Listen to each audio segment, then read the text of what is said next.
Right, we're on. Do you ever golf and feel as though your mind and your body are disconnected? Like you go out there and it's just an absolute scramble. Your swing isn't some mechanical thing, it's not a robot. It's a brain-body collaboration, a symphony of signals, muscles and memory. But tension, especially tension, that screws it all up. Wow. Mental tension screws everything up. So I've come golfing today with just 2 golf clubs. A 7-iron and a putter. There's a reason behind this, which we'll get to in just a second. There is method behind this, and it all comes from this book. Okay, so 7-iron. So that bunker on the left I can reach. This is a par 4, 372 yards off these white tees. I'm going down that right hand side. That tee's very high, but who cares?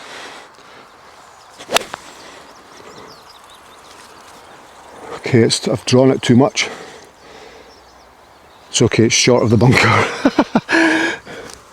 So playing 4 holes this morning with a 7-iron and a putter only. This drill is called the carefree walk round. It's a mental drill, simple but very powerful, as we're about to see. Let me quickly read this to you. Sports science has shown that anxious golfers activate the prefrontal cortex more. Wow.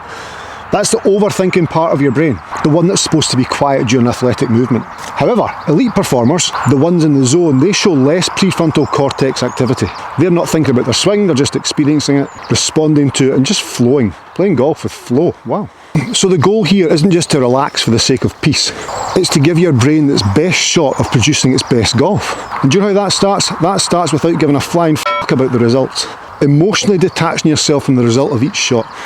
Okay, so I don't know how far I've got, but do you know what? I think I'll choose a 7-iron. Now the drill, it tells me here. I created this, so I have to go and play 9 holes with no scorecard, but we're going to play 3 today. We're going to play a par 4, a par 5 and a par 3. Take 2 clubs, a 7-iron and a putter. Walk, no trolley, no cart. Okay. Walk, no trolley, no cart. After every shot there's something I must do.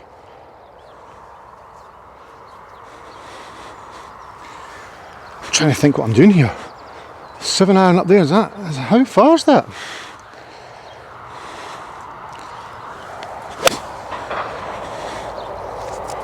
It's up the left. Could be long. Let's go.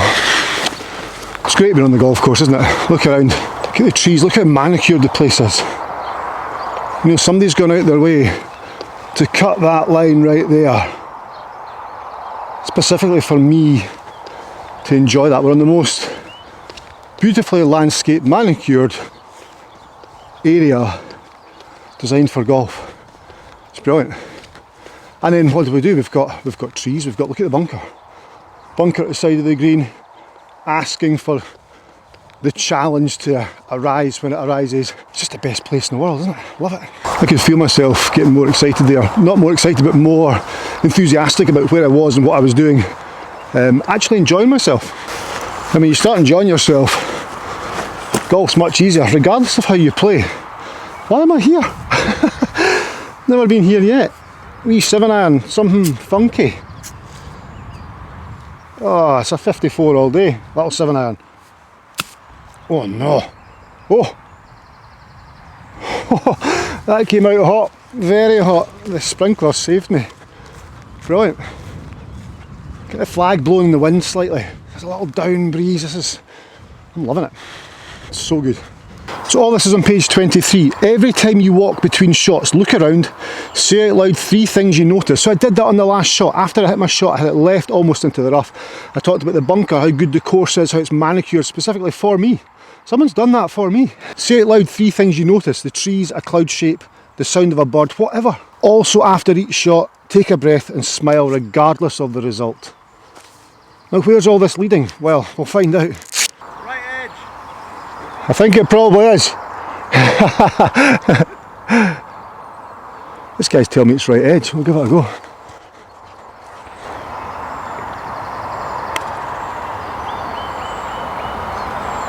Beautiful! You were spot on.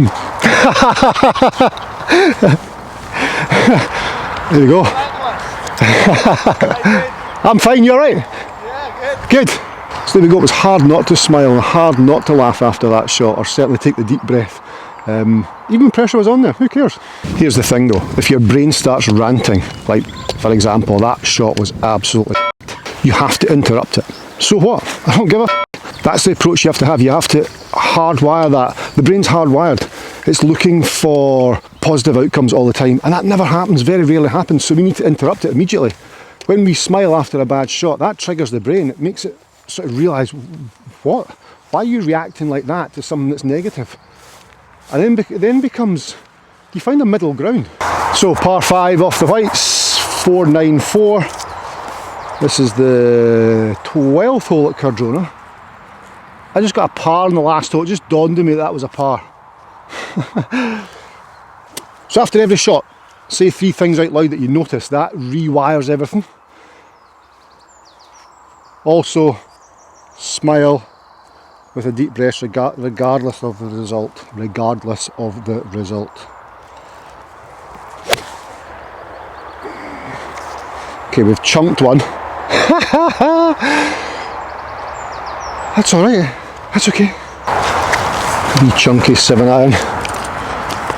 That's alright though. I've chunked longer clubs than that before. 3 things that I notice on this hole that are going to distract me from the technical side, getting the prefrontal cortex to calm, are the trees. So the trees up here, let me show you, those trees on that hill, they were blown down. It's incredible how the wind can have that effect. That was some strong wind. But things like that, it's just taking your mind away from the golf. What else are we going to think about? Think about how heavy the rough is. Look how heavy that rough is now. That really has got up.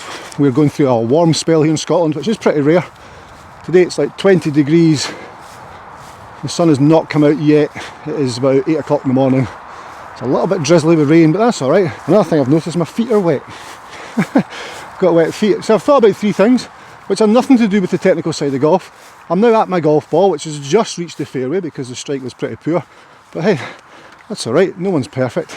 Remember Darren Clark saying that? I think he said in a round of 70 shots, he'll pure 2 strikes. And that includes putts. Wow. Okay, I like this is there's one option. There's no yardage chart, there's no laser, there's nothing. Okay, be specific in what I'm doing though. So there's a tree down there on the left, that's my line. Anywhere down there's good.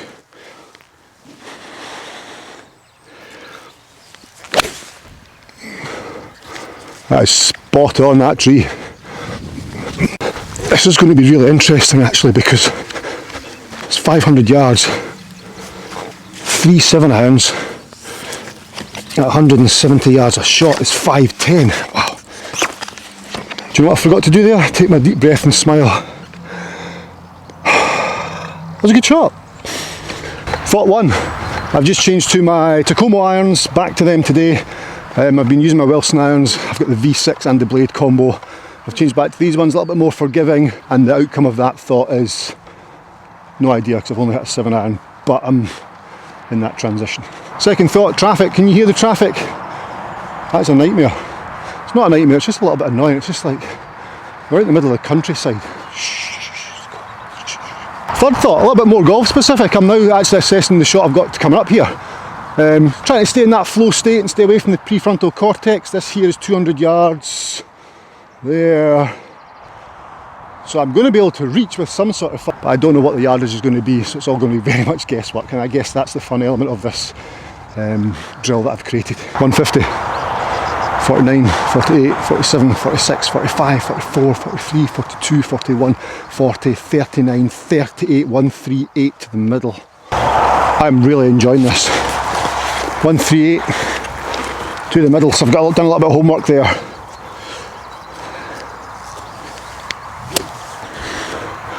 I'm going to smooth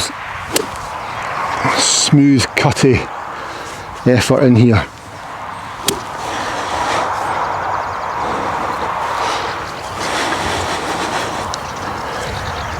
One, 3, 8. Got a very good line. I think that's about 10 feet.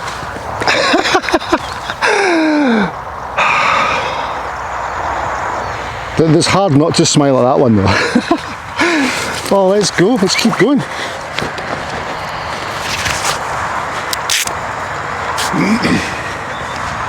Wow, that was good. So the prefrontal cortex, that's the overthinking part of the brain. Gonna avoid that. We need to try and keep that quiet during athletic motion. So if you think about technique, yardage, I know I thought about yardage there. If you think about technique and positions that the golf swing have to hit, I need to be here, here, here, backswing all the way up. That's not going to work. That's just activating the prefrontal cortex. That's reducing the chance of you being able to swing in flow, in a flow state. As I said before, elite golfers, they don't activate the prefrontal cortex nearly as much. They're in the zone. It's exactly where they are. They're not thinking about their swing, they're just experiencing their swing. Look at this, wait till you see this. Happy. So I feel, look at that, I landed there. So I feel really relaxed here, because when I've only got one golf club, I mean I've got a putt for a birdie here on a par 5 with one golf club, so my expectations are down. If I hit a bad one or can't reach it, well, I've only got one golf club. So it's quieting the brain down, coming away from the prefrontal cortex and just playing with a bit of fun. I don't have my man with me to read this putt now. I'm thinking middle left.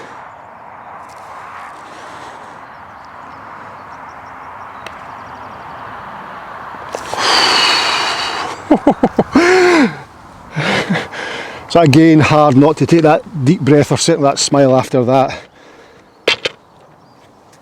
1 under. That's hard to believe. Wow.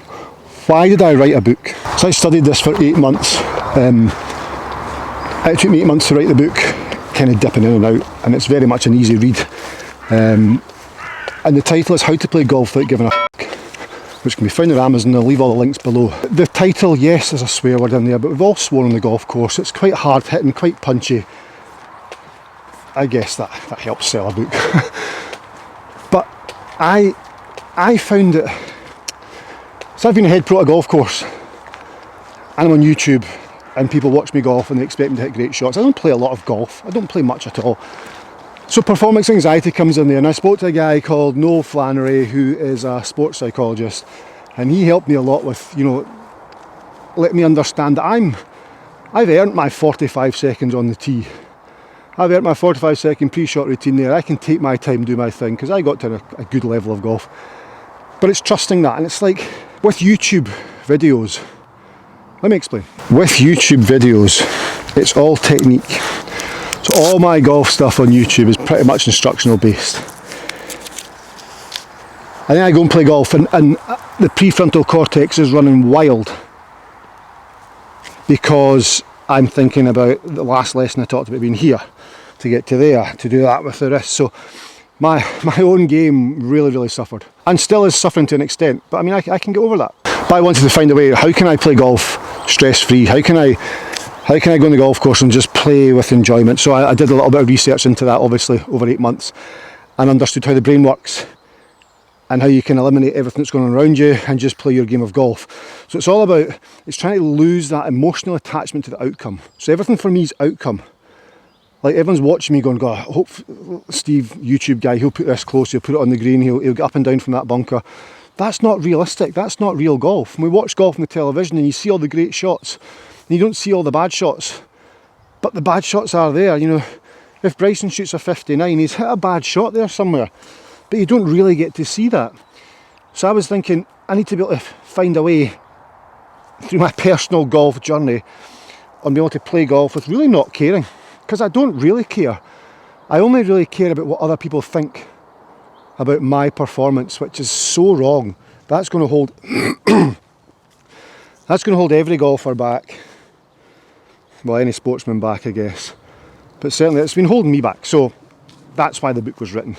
To try and feel or be able to play golf without giving a f***, and just actually enjoy the game again, but still keep the YouTube channel going. So that was it. The YouTube channel puts a lot of pressure on, so then my golf suffers. So now it's like I don't give a shit, I don't give a f*** about my golf. So I'm now able to enjoy playing golf and creating content, but understanding why my mind's doing what it's doing. That was pretty deep. The book's got loads of stuff in it. It's brilliant. Of course it's brilliant. Right, we've got 190 yards. This thing goes 170. Par 3.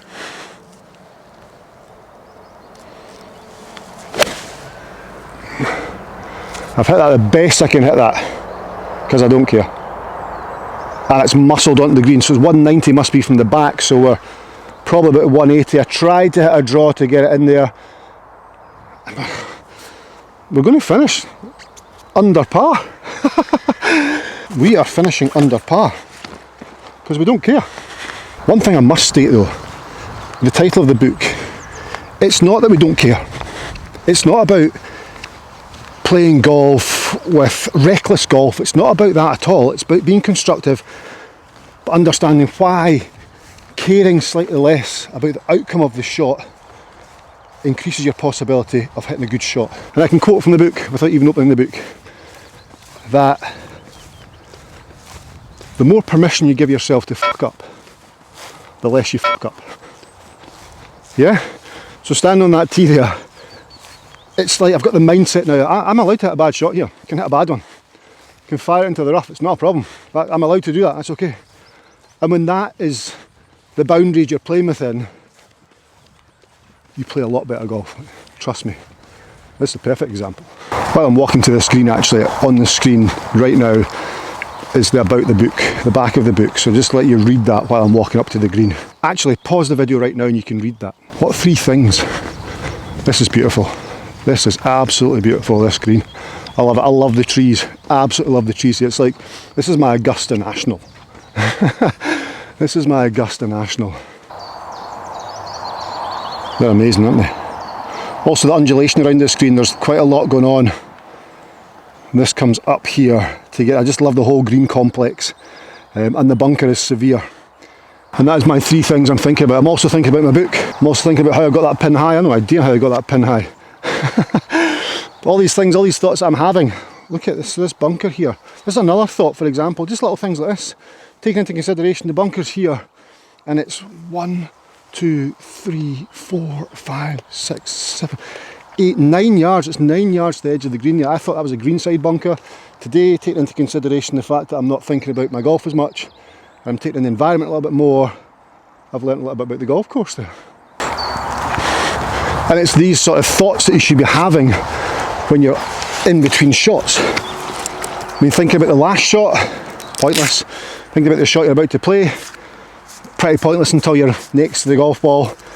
But thinking about the environment, your approach to the game, just anything that's not technique. Make it constructive though, eh? Don't go thinking about, you know, websites and other naughty stuff. Can we finish 2 under par? I think this is just right edge again. I've got a new thing that I'm not practice swing, just trying to play it. Right edge. Oh, I actually turned the other way a little bit. What? Okay. Oh, so that surprised me. That's worth a smile. That's alright, okay, that's fine. Next shot, next one. Boom. Oh! Really need to stop doing that. So something else I did today, I used a Wilson Staff DX2 Soft. Now that is a ball for beginners. It was in my bag here, this bag I use for my left-handed stuff. And I would normally be very picky, but today I thought, let's just play with whatever golf ball I find in the bag. And that is the golf ball I found in the bag, and it shot 1 under par. I'm absolutely delighted with the result. Obviously the approach to the game, my mental attitude towards the game was brilliant. Didn't give a fuck. Don't care about the outcome. Expectations are down because, let's be honest, I've only got 2 golf clubs in the bag. If I can translate that into 14 clubs in the bag, that would be tremendous. And I know I can. Actually, everybody can. It's just having that disassociation from the outcome constructively. And on the back of the book here it says, this isn't about lowering your standards, it's about shifting your mindset. Through proven tools, science-backed insights and stories from real golfers, you learn how to stop tying your mood to your score and start playing with more freedom, clarity and confidence. And that is removing the prefrontal cortex. That is not using that part of the brain. and you'll learn that during the book. How to Play Golf Without Giving a F*** by myself. It's on Amazon. I'll leave all the links below. It's fun. It's a very, very easy read. It's just a dip in, dip out. I kept the chapters at the front. So it's a Kindle version as well. So all the Kindle chapters, if you like, are all the subheadings become chapters as well. And I took all them out when I did the paperback book, and then thought, no, let's put them all back in. So that way you can just dip in and out of any part of the book that is productive or that you're finding value with. My book is all post-it notes and highlighted pens all over it. I actually researched my own book, which is crazy. But it's helped my golf. I'm loving it. And hopefully you guys can jump in the links below and treat yourself to a little book and your friends to a little book. And let me know. Please leave comments on how you got on with it. And I'll see you in my next video. Bye bye.